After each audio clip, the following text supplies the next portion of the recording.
যে ব্রিফিং ছিল মহানগর এবং জেলার যে কয়েকজন ব্রিফিং করেছে তার মধ্যে একটা উল্লেখযোগ্য প্রশ্ন ছিল তানজিম আলম তাসির ও মাহবুবুর রহমান লিওন তাদেরকে মানে গেম করে মাইনাস করা হয়েছে। আমি এই বিষয়টা ক্লিয়ার করবো।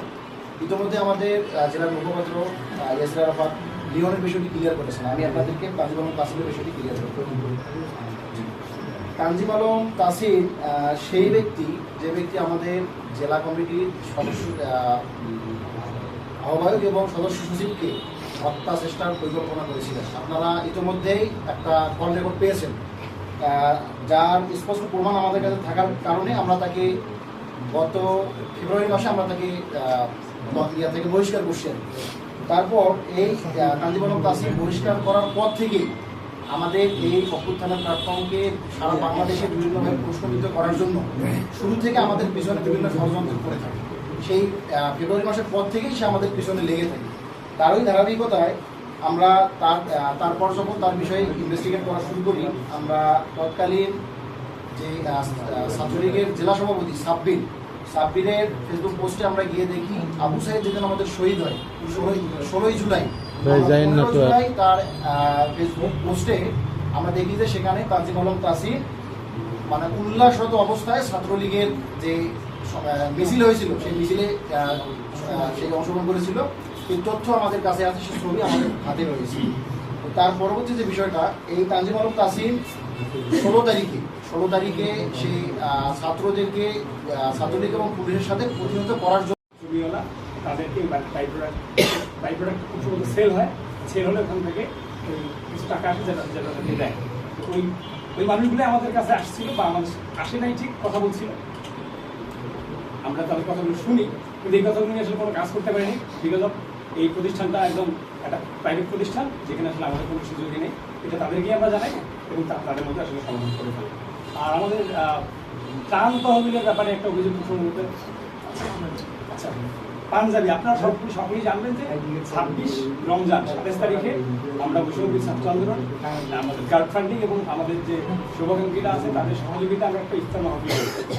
ইফতার মাহফিলে আমাদের একটা 3,20,000 টাকার মতো টাকা আসে। আমরা ইফতার মাহফিল করে ফেলার পরে অতিরিক্ত যেই টাকাটা থাকে আমাদের ইফতার মাহফিলে যারা আসলে পরিশ্রম করে খুব দুই তিন দিনকে একসাথে বোঝা করতো, তারা আসলে পরিশ্রম করে এবং আমাদের যে অ্যামাউন্টটা কালেক্টিভ কালেক্ট করা অ্যামাউন্ট ছিল, এখান থেকে আমাদের আরেকটা শুভাকাঙ্ক্ষী আবার আমাদের যে ডেকোরেটর এবং ট্রান্সলেশন বাবু একটা মোটা অঙ্কের টাকা পরিশোধ করার কারণে আমাদের যে টোটাল অ্যামাউন্ট এখান থেকে কিছু টাকা বেঁচে যায়। বেঁচে দেওয়ার অর্থ আমাদের যারা পরিশ্রম করে আসলে তাদের মধ্যে দেওয়া হয়। পাঞ্জাবি দেওয়ার কথা থাকলেও আসলে আমরা বলছি যে এখান থেকে যদি কিছু বেঁচে যায় আমরা পাঞ্জাবি দেবো। আমরা এই জন্য আসলে ইয়াও নিছি অনেক যে ঠিক আছে যারা নিয়ে নিজের মাত্রা দিও, এরকম কথা হয়তো আপনাদের সামনে আসছে। এটা আসলে অ্যামাউন্টটা কম হওয়ার কারণে পাঞ্জাবি দেওয়া সম্ভব হয় না এবং সবাইকে আসলে এটা দেওয়াও সম্ভব হয় না, কিছু মানুষকে দেওয়া হয়েছে। আর ত্রাণের টাকার ব্যাপারে একটা আমাদের কাছে অভিযোগ এসেছে, হ্যাঁ এটা তো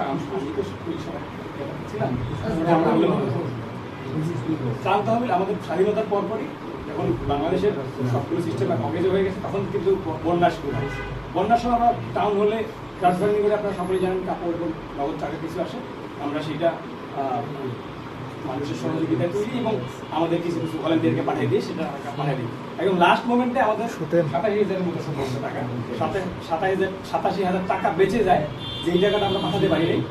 তখন পর্যন্ত আমাদের বৈষম্যবিরোধী ছাত্র আন্দোলনের কমিটি ছিল না, জেলা মহানগর কমিটি হওয়ার পরে এই টাকাটা জেলার ত্রাণ তহবিলে কিছু টাকা 43,500 টাকা, মহানগর ত্রাণ তহবিলে 43,500 টাকা চলে যায়।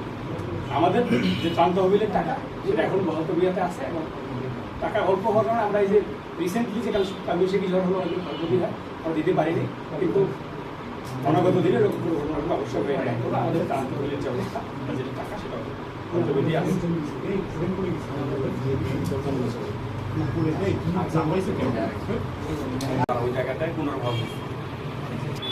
আমার কাছে প্রমাণ আছে, এই প্রমাণ আছে। একজন সংগঠক আপনাদের এখানকার একজন যুগ্ম আহ্বায়ক পদধারী আপনাদের জেলা কমিটির, সে টাকা গ্রহণ করেছে, তার স্টেটমেন্ট আমার কাছে আছে, প্রমাণ এবং আপনার কথোপকথন আছে।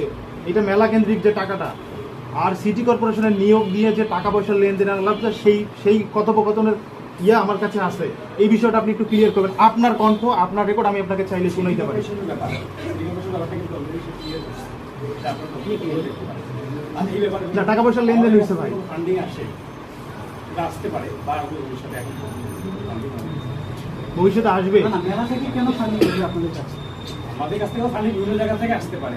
কেন মেলা থেকে কেন আসবে না? ভাই আপনারা স্বীকার করতেছেন যে টাকা মেলা থেকে টাকা নিছেন আপনারা, মেলা থেকে টাকা নিছেন, তাহলে ফাইন্ডিং আপনি বলতেছেন যে ফাইন্ডিং আসতে পারে, তাহলে কি মেলা থেকে টাকাটা নিয়েছেন আপনারা? মেলা থেকে না, আমি বলি আমি বলি ভাই ভাই জাহিদ ভাই, জাহিদ ভাই আপনি আপনি আমি বলছি ইমরান ভাইকে, আপনি না, আমি ইমরান ভাই।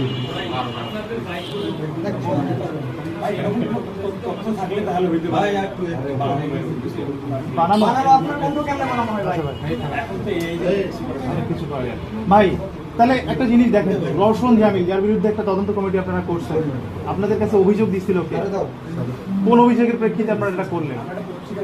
পত্রিকার মাধ্যমে জানতে, আপনারা যদি পত্রিকার মাধ্যমে জানতে পারে একজনের বিরুদ্ধে একটা তদন্ত কমিটি করেন, তাহলে আপনার বিরুদ্ধে এত অভিযোগ ভাই, আপনাদের বিরুদ্ধে এত অভিযোগ, আপনাদের বিরুদ্ধে তদন্ত কমিটি হবে কবে?